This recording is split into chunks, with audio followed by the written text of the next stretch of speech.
Good morning to all. Today's topic is cell division meiosis. It is in fifth semester.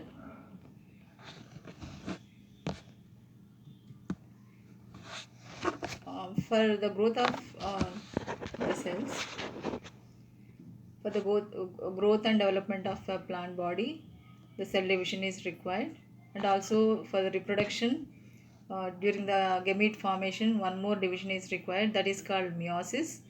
So this meiosis, the cells which are undergoing meiosis are called myocytes. It is very essential for the sexually reproducing plants.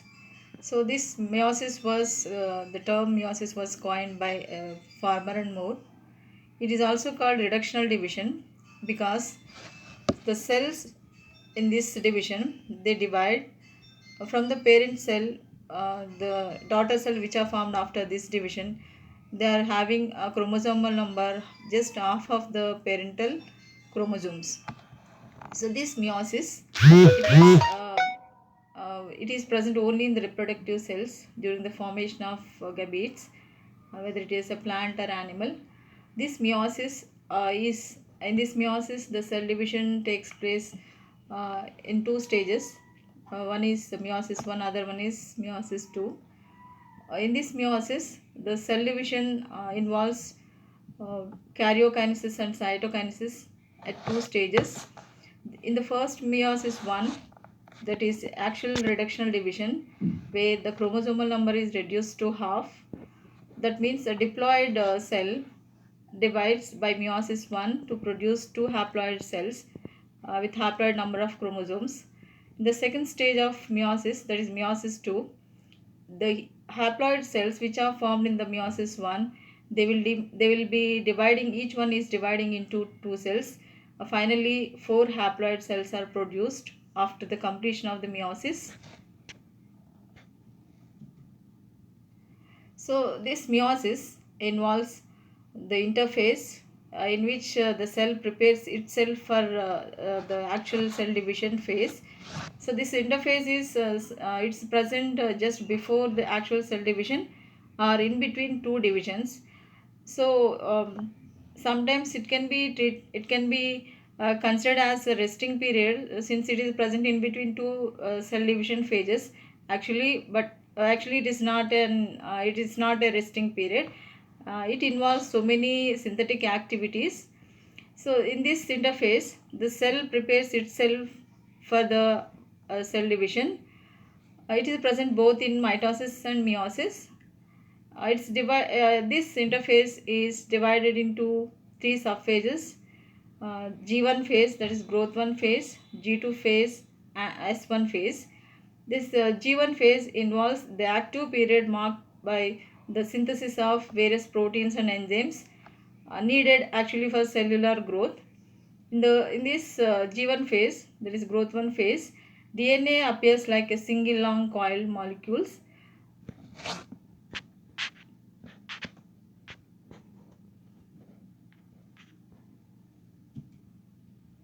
So in the S phase, the next stage after G1 phase is called a synthetic phase. Here the replication of genetic material, that is DNA, takes place. In this, each chromosome divides into two sister chromatids. That means each chromosome is having two sister chromatids. In this RNA and proteins which are essential for the cell division, they will be synthesized. That transcription is low. In the G2 phase, here once again DNA, that is just as in the case of G1 phase, various synthetic synthesis of proteins and RNAs are present in this stage. So this meiosis, which is very lengthy, it is divided into meiosis 1 and 2, and in this meiosis, which is the actual reductional division, it is for the convenience of study, it is divided into four phases: prophase 1, metaphase 1, anaphase 1 and telophase 1, of which the prophase 1 is very lengthy. It has five sub-stages. The four stages of prophase, there are actually five phases. So one is leptotin, second one is zygotin, pachytin, diplotin and diakinesis. These five subphases, at each stage there are different types of changes occurring in the cell division. In the leptotin stage, it's a short duration during which the condensation and coiling of chromosomes takes place. That means the chromosomes become shorter and thicker. So these chromosomes are visible as long slender threads bearing numerous bead-like nucleosomes called chromomeres. So at this stage the chromosomes appear beaded chains. They are present as a group at one place, just as a bouquet. So in the prophase 1, this leptotin stage is also called bouquet stage. So here the nuclear envelope and nucleus are prominently visible. So because it is the prophase, the first subphase of prophase 1, there is no disintegration of nuclear envelope and nucleolus, which is supposed to be present at the end of the prophase 1. So in the prophase 1, that is leptotin, the significant change is appearance of chromosomes with chromomeres and the bouquet stage, bouquet-like arrangement. So these thin chromosomes are scattered in the nucleus, just as a flower bouquet. Next subphase of prophase 1 is zygotin or zygonyma. Important changes that occur during zygotin are formation of bivalents, that is a pair of homologous chromosomes. So one is a paternal chromosome, other one is maternal chromosome, so which are similar in their structure and morphology. So they pair to form a bivalent. So the pairing of homologous chromosomes is called synapsis. So this pairing of chromosomes to form into bivalents is the significant change in zygotin. That is, formation of the bivalents is present in zygotin stage of prophase 1. In this zygotin, the two chromosomes, one is paternal, other one is maternal chromosomes, they join together by synaptonymal complex, a protein-like substance, to form into a bivalent. This binding takes place maybe from the periphery, from the terminal end towards the centromere, that is called proterminal.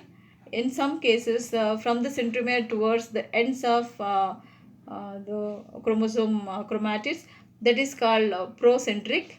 Sometimes it may be regularly the pairing of bivalent pairing of homologous paternal maternal chromosome may takes place randomly, that is called random synapsis. So these paired chromosomes are called bivalent chromosomes. The chromosomes at this stage even more shorter than the leptotin stage. They become thick and more distinct. They can be seen clearly. The next stage is the pachytin stage, which is very important in meiosis. So this pachynyma or pachytin stage is the important in the sense in this phase there is genetic recombination takes place. The exchange of genetic material takes place by the process called crossing over, and for this tetrad formation is essential. That also takes place in this pachytin stage. That means each chromosome which is having two chromatids, these chromatids divide to form into four tetrads, that is four chromatids, that are those chromosomes which are having four chromatids are called tetrads. So this homologous pair of chromosomes which are in bivalent, so they lie side by side. One is from the mother, one is paternal chromosome, other one is maternal chromosome, which are homologous. So the chromatids of a particular chromosome is called sister chromatids. Chromatids of other chromosome are called non-sister chromatids. The relationship between these chromatids of homologous chromosomes is the non-sister chromatids. They can be termed as non-sister chromatids. So when they are arranged side by side, sometimes they may be at twist, or they undergo a stress where they break down, the chromatid segments which are separated from the actual parent chromosome, they will be attached or exchanged between the non-sister chromatids. So this exchange of chromatid segments in between these two homologous chromosomes is called crossing over. The process is very essential in the sexual reproduction process, which results in the formation of genetic variation in the next generation. So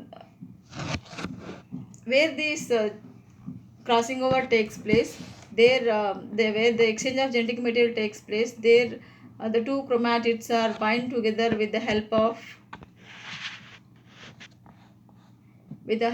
a cross-shaped mark binding that is called chiasma. The number of chiasma indicates the percentage of crossing over. More the crossing over the percentage, then the more number of chiasma are present. The crossing over consists of mutual exchange of equal quantity of chromosomal material between non-sister chromatids. It involves the following events. So the non-sister chromatids which are taking part in crossing over, they break at the identical points, that is at homologous points, and the broken segments of equal lengths will be exchanged between the non-sister chromatids and are bind together with the help of X-shaped links called chiasmata.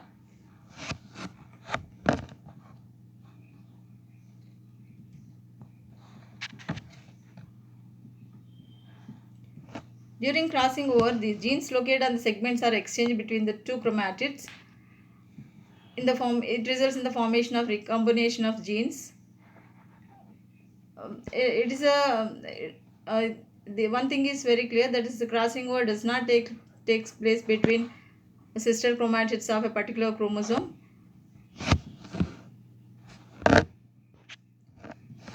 This diagram shows the first diagram shows the bivalence, the two chromosomes.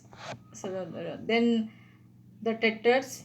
Next stage, there is exchange of genetic material where there is a cross, and the reverse, the exchange of genetic material takes place, results in the formation of each chromatid.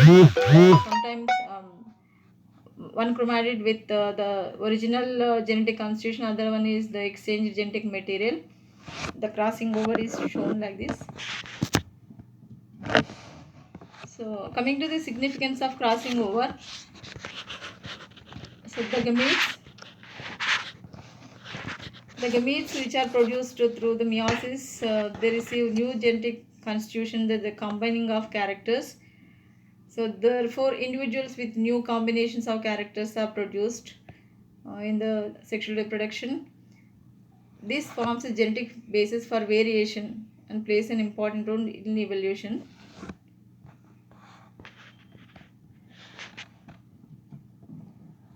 So in meiosis 1 of prophase 1, the fourth stage is diplotin. This diplotin is characterized by the repulsion of bivalent chromosomes. So there is repulsive forces between the centromeres of bivalent chromosomes at this stage. So they will be slowly separating from each other, but they will be attached at the chiasma positions. So homologous chromosomes of a pair start repelling each other. They begin separate and uncoil. The non-sister chromatids which are having a chiasma bonds, they will remain as such. There is no complete separation of chromosomes. So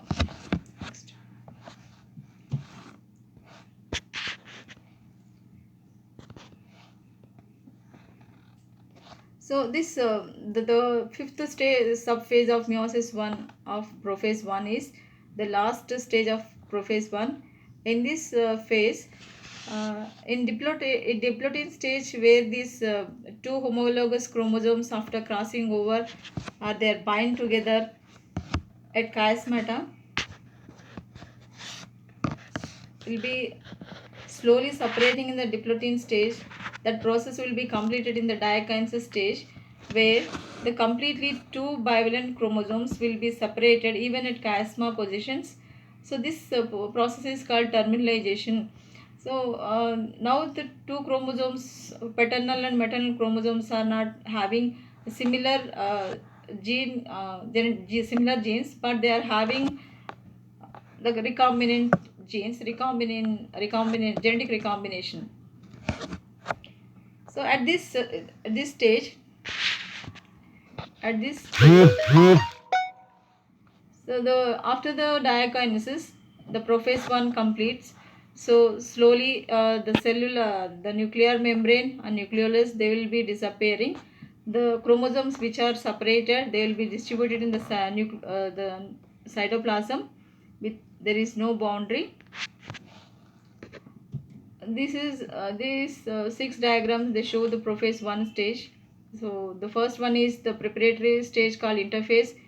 The second one is leptotene, zygotene, packetine, diplotin, and diakinesis.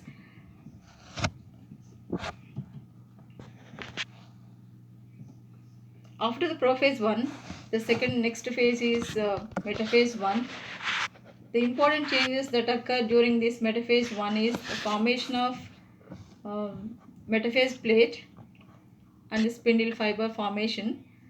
So in the cytoplasm, the chromosomes are scattered. So there is since there is no nuclear membrane here, the separated chromosomes with genetic recombination, they will be spreading in the cytoplasm randomly. There is no order.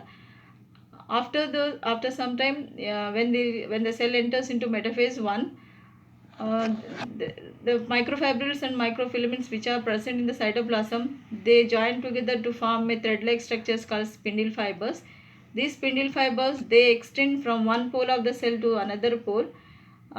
Depending upon their nature, there are 3 types of spindle fibers: continuous spindle fibers, chromosomal spindle fibers, or random.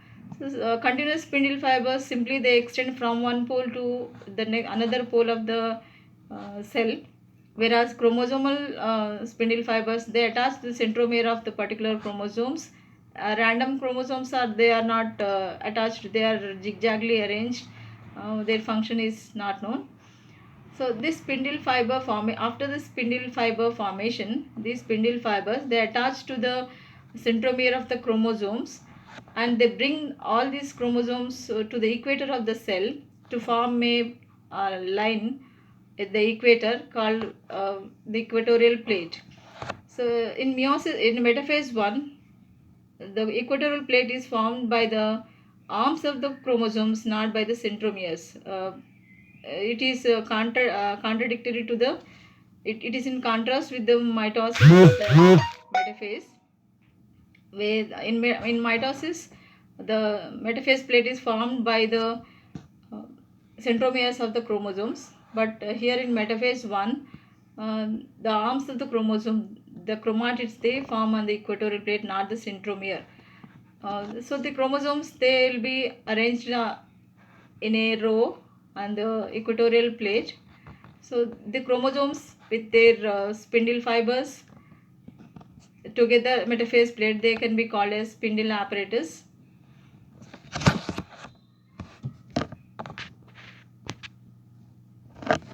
So the first diagram shows the arrangement of chromosomes on the equatorial plate, that is on the metaphase 1.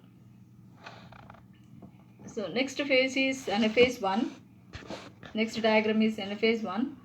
In anaphase 1, the chromosomes which are arranged on the equatorial plate are simply separated into 2 groups. There is no division of centromere here. There is no division of centromere. Simply the chromosomes which are present here, they will be separated into 2 groups of chromosomes. That is called segregation. So two sets of the sets of maternal and paternal chromosomes, they will be separated and move towards two opposite poles in anaphase. So this is due to the contraction of the spindle fibers and the repulsion between the chromosomes which are present on the equatorial plate. So in the metaphase 1, the chromosomes are arranged on the equatorial plate. there is repulsive forces. After some time the chromosomes will show repulsion between these group chromosomes. Simply the chromosomes will be separated, and the contraction of the spindle fibers which are extending from one pole and attached to the centromere of the chromosome, they will be shortened, they show contraction, so they pull the chromosomes towards the opposite poles. So the chromosomes which are present as a group at the equatorial plate of metaphase 1, they will be separated into two groups, and they will slowly moving towards the two opposite poles in the anaphase. That is called segregation.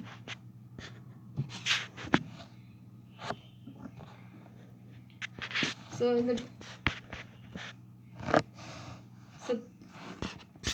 the telophase 1. So at the end of the after this anaphase 1, the last stage of meiosis 1 is telophase 1. Here the two sets of chromosomes which are separated and moving towards the two opposite poles, they will reach to the opposite poles.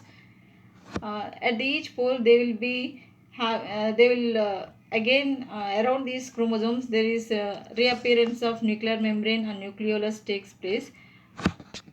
So there is reappearance of nucleolus and nuclear membrane. So now this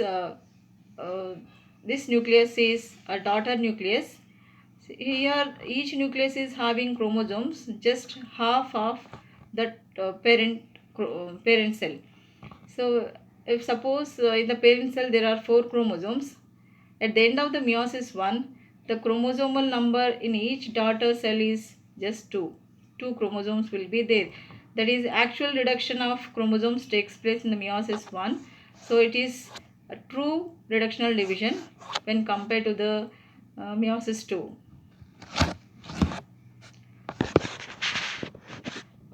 After the completion of the meiosis 1, at the end of the telophase 1, the formation of 2 daughter nuclei. So one parent cell divides and produces 2 haploid cells at the end of the meiosis 1. So these daughter nuclei, the formation of daughter nuclei may be followed immediately after the formation of this daughter nuclei, the cell wall may be formed. Sometimes after the completion of meiosis 2 only the cell wall formation takes place. So these two nuclei are 2 cells. They are entering into the meiosis 2. They will be involved in the meiosis 2. So before entering into meiosis 1, these 2 daughter cells, they undergo interphase. They will be in interphase, which again is divided into G1 phase, S phase and G2 phase. The same thing in G1 phase and S phase and G2 phase. The G1 phase, RNA proteins are synthesized. S phase, DNA replication takes place. G2 phase, again RNA and proteins are synthesized. So now this the daughter nuclei which are formed in the meiosis 1, at the end of the meiosis 1, they are ready to undergo meiosis 2. So again this meiosis 2, which can be considered as an equational division by its process. So the process almost it resembles mitosis, the equational division. Again this meiosis 2 is divided into 4 phases: prophase 2, prophase 2, metaphase 2, anaphase 2 and telophase 2. So in prophase 2, the chromosomes become shorter, thicker and distinct. They will be very clear, and each chromosome has 2 sister chromatids which are joined by a centromere. Here at the end of this prophase 2, again nuclear envelope and nuclear envelope disappears and nucleolus also disappears.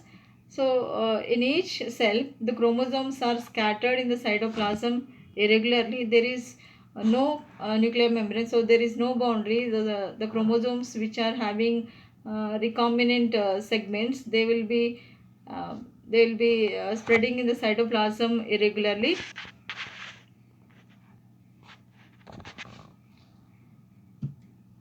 In metaphase 2, the next stage is metaphase 2. So in this metaphase also the spindle fiber formation takes place and equatorial plate formation takes place. But the difference between meiosis, that is metaphase 1 and metaphase 2, is in metaphase 1, uh, the metaphase plate or equatorial plate is formed by the chromatids or arms of the chromosome. But in case of metaphase 2, the equatorial plate is formed by the centromeres, just as in mitosis. So, and also the metaphase plate which is formed in the meiosis 1 is it rectangles to the metaphase 2 of meiosis 2. So in the metaphase 2, the bipolar spindle body is formed, that is spindle fibers, they will be extending from, they are originating from one end and extending to another end. Sometimes they are attached to the chromosomes, they are chromosomal spindle fibers. So these chromosomal spindle fibers, they bring all the scattered chromosomes which are in the cytoplasm, and they will arrange the chromosomes on the equatorial plate with their centromeres. So this here the centromeres are connected with the spindle fibers, so that metaphase plate is formed. So in the meiosis, again the spindle apparatus which involves the spindle fibers, the chromosomes and the metaphase plate, all together they can be called as spindle apparatus. The only difference is this is just at right angles to the first metaphase, and the arrangement of they show difference in the arrangement of chromosomes also. The chromosomal chromatids are on the equatorial plate in metaphase 1. In metaphase 2, the centromeres are on the equatorial plate. Next stage is anaphase 2. During this anaphase, again the chromosomes, so and now in this anaphase 1, only the chromosomes will be chromosomes are separated into two groups. But here the centromere divides. Since the centromere is present on the equatorial plate, this centromere divides and produces two daughter chromosomes. So one chromosome is converted into two daughter chromosomes. These two daughter chromosomes which are having which are moving to two opposite poles. So during early anaphase, the centromere of each chromosome divides into two, so resulting in the formation of two daughter chromosomes.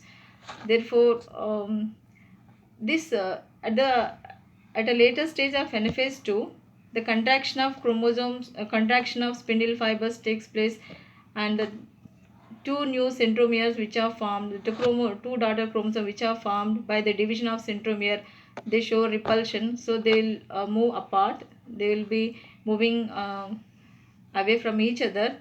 So the spindle fiber which is attached to the centromere of daughter chromosome, it pulls the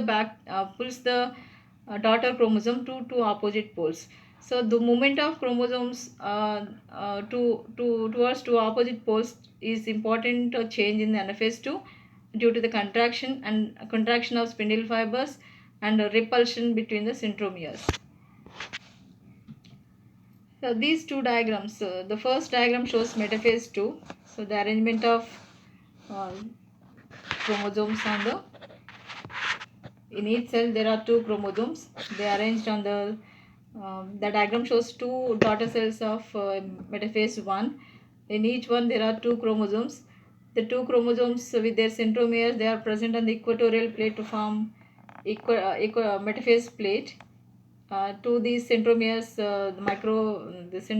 spindle fibers are attached. Then in anaphase 1, there is movement of chromosomes by the separation of, that is by the division of centromere. The daughter chromosomes are moving with the help of the contracting spindle fibers.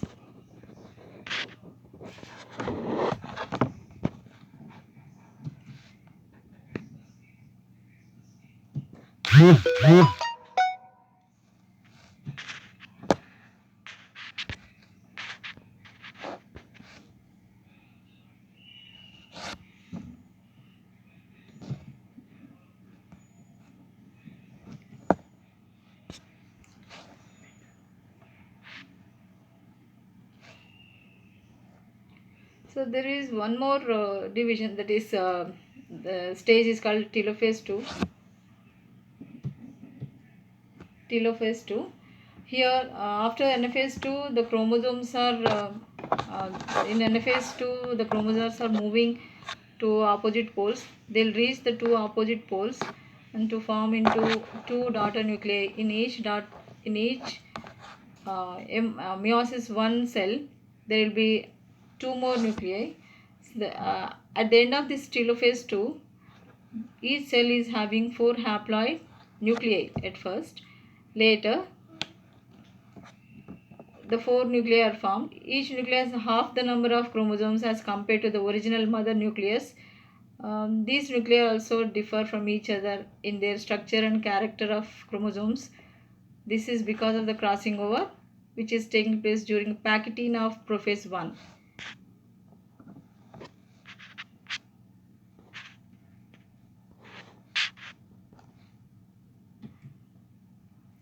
So this is telophase 2, where there are in each cell there are two nuclei which are separated by the cell wall. So after the formation of 4 haploid nuclei, the cell wall formation takes place by cell plate method.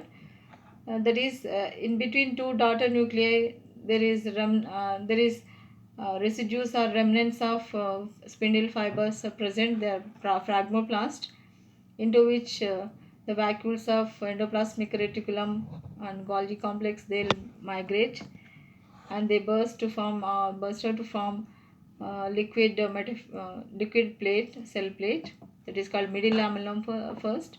Later, calcium, magnesium, pectin deposits, they will be deposited in the liquid midillamellum, which becomes like a cementing substance and cementing layer separating the two cells which are formed after the meiosis. Later on, this rigid midillamellum, on either side of rigid midillamellum, primary cell wall material is deposited, which is cellulose or hemicellulose. So each cell is having its own cell wall by this method. So when this midillamellum is ruptured or dissolved, only these four daughter cells will be separated. So the second diagram shows the complete after the completion, the product of meiosis, that is one parent cell which is diploid in nature, is divided by the meiosis 1 and meiosis 2 and produces 4 haploid cells. So the division of cytoplasm is called cytokinesis. So it takes place after karyokinesis.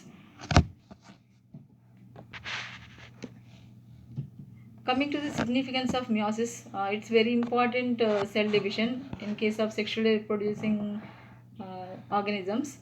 So it facilitates stable sexual reproduction. So very important thing is recombination and independent assortment of homologous chromosomes allow for a greater diversity of genotypes in the offspring. So the segregation of chromosomes during metaphase at the end of metaphase 1 and recombination in packaging of meiosis are two important events which are essential for the organisms to show diversity. So there is one more division called mitosis in the cells, which takes place in the body cells. It's also called somatic cell division and also equational division. This mitosis is helpful.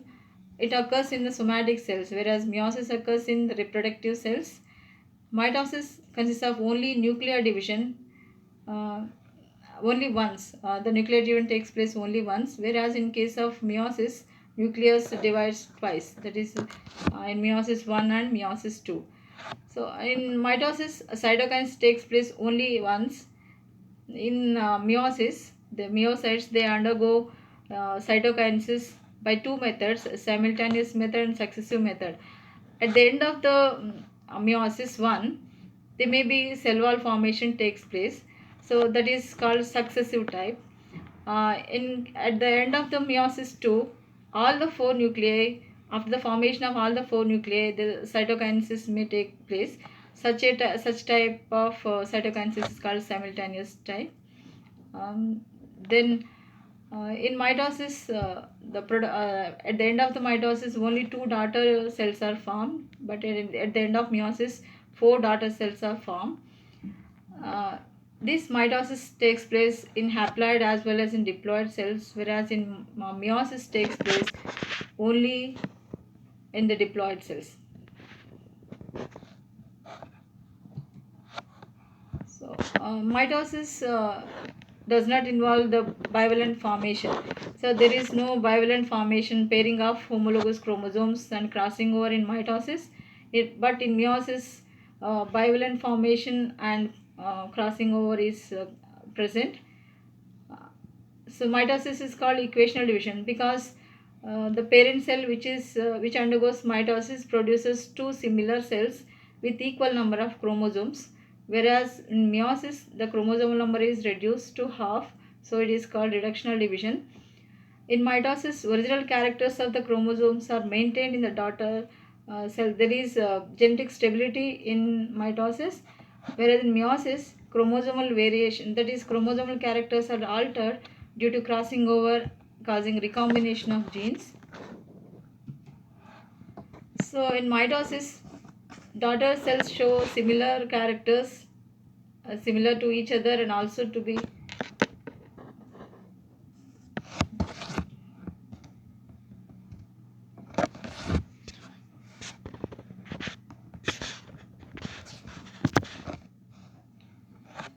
the cells are similar to each other. Also, they bear resemblance with mother cell. This mitosis helps in the growth and the development of the body, and it repairs the damaged cells of the plant body. Meiosis cells differ from each other as well as from the original mother. The four cells they differ, and also with the mother cell also they show differences. So this meiosis helps in the sexual reproduction and the regulation of chromosome number in the life cycle of sexually reproducing organisms.